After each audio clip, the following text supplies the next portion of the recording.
Viral পেঁয়াজ ভর্তা। এই ভর্তা খেলে মুখে রুচি চলে আসবে 100%।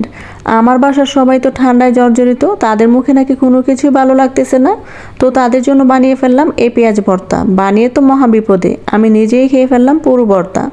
এখানে আমি 250 গ্রামের মতো পেঁয়াজ নিয়েছি। আপনারা যারা ভর্তাটা বানাবেন অবশ্যই বেশি পরিমাণে বানাবেন, কারণ এটা এতটাই মজার একটা ভর্তা, আপনি নিজেই খেয়ে ফেলতে পারবেন অনেকটা পরিমাণ। তারপরে একটা প্যানে পেঁয়াজগুলো দিয়ে দিব। পেঁয়াজগুলো দেওয়ার পর একটা ঢাকনা দিয়ে ঢেকে রেখে দেব 3 থেকে 4 মিনিট। 3 থেকে 4 মিনিট পর ঢাকনাটা উঠিয়ে এটাকে আরও একটু নেড়ে চেড়ে দেব। তারপর আমি আবারও ঢেকে রেখে দেব 3 থেকে 4 মিনিট। যেহেতু এটা টালা পেঁয়াজের ভর্তা, তার জন্য পেঁয়াজটাকে একদম কালো করে টেলে নিতে হবে। এই পর্যায়ে আমি ঢাকনাটা আবার দিয়ে দিব।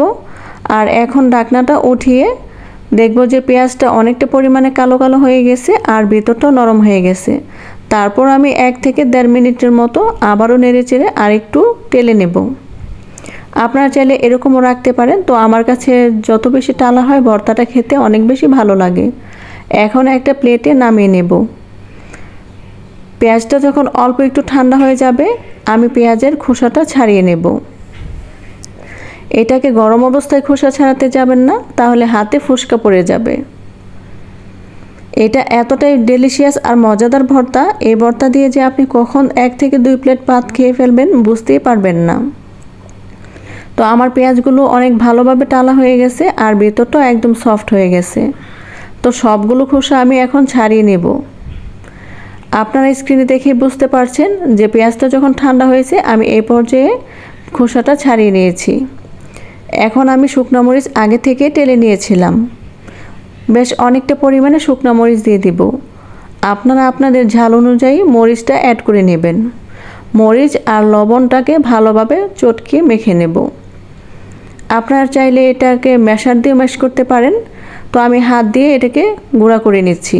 এখন দিয়ে দিব অনেকটা পরিমাণে সরিষার তেল। আর এই ভর্তার মধ্যে তেলটা একটু বেশি পরিমাণে দেওয়ার চেষ্টা করবেন, তাহলে খেতে আরও বেশি মজা লাগবে।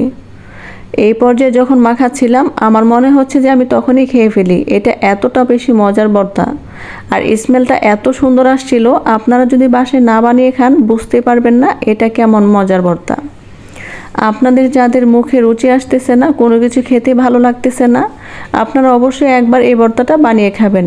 আশা করি আপনাদের অনেক বেশি ভালো লাগবে। আমার বাসার সবাই তো এই ভর্তাটা অনেক বেশি পছন্দ করেছে। প্রথমে তো আমি নিজেই খেয়ে ফেলেছিলাম, পরবর্তীতে আমি তাদের জন্য আবারও বানিয়ে দিয়েছি।